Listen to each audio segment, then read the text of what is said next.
आपको यह जानकर हैरानी होगी कि कन्या का जन्म हर किसी के घर में नहीं होता। कन्या का जन्म उसी व्यक्ति के घर में होता है जो भाग्यशाली होते हैं और अपने पूर्व जन्मों में बहुत पुण्य किए होते हैं। आज की इस वीडियो में हम जानेंगे कि भगवान किस घर को कन्या के जन्म के लिए चुनते हैं और वह कौन से पुण्य कर्म है जिसके कारण मनुष्य पुत्री के माता पिता बनने का सौभाग्य पाते हैं। इसके साथ ही साथ हम आपको इतिहास में वर्णित ऐसी कई बातें बताएंगे जिससे आपको विश्वास हो जाएगा कि पुत्री का जन्म बोझ नहीं बल्कि सौभाग्य का विषय है। दोस्तों, महाभारत में एक कथा का वर्णन मिलता है जब एक दिन भगवान श्री कृष्ण से अर्जुन पूछते हैं कि हे माधव, किन कर्मों के कारण किसी को कन्या धन की प्राप्ति होती है, अर्थात किन घरों में बेटियों का जन्म होता है। तब भगवान श्री कृष्ण अर्जुन से कहते हैं कि हे पार्थ, किसी भी घर में पुत्र का जन्म भाग्य से होता है परंतु पुत्रियों का जन्म सौभाग्य से होता है। जो भी स्त्री या पुरुष अपने पूर्व जन्म में अत्यधिक पुण्य कर्म किए होते हैं उन्हें ही पुत्री के माता पिता और सगे संबंधी होने का सौभाग्य प्राप्त होता है।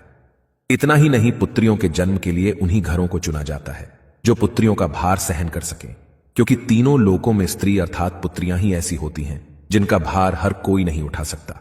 क्योंकि जिस पुत्री को कई वर्षों तक अपना मानकर रखा जाता है, एक दिन उसका दान कर पाना सबके लिए संभव ही नहीं होता। वो पुत्रियां ही होती हैं जो घर वालों और अपनों की खुशी के लिए अपना हर एक चीज न्यौछावर कर देती हैं। हे अर्जुन, जिस दिन इस सृष्टि में बेटियों का जन्म होना रुक जाएगा उस दिन सृष्टि भी ठहर जाएगी और इस सृष्टि का अंत हो जाएगा। दोस्तों, जब आप भगवान श्री कृष्ण की इन बातों पर गौर करेंगे तो आपको समझ आएगा कि उनका कहना कितना सही है। क्योंकि अगर इस संसार में पुत्रियां ही नहीं होंगी तो ना वंश आगे बढ़ेगा और ना ही ये सृष्टि।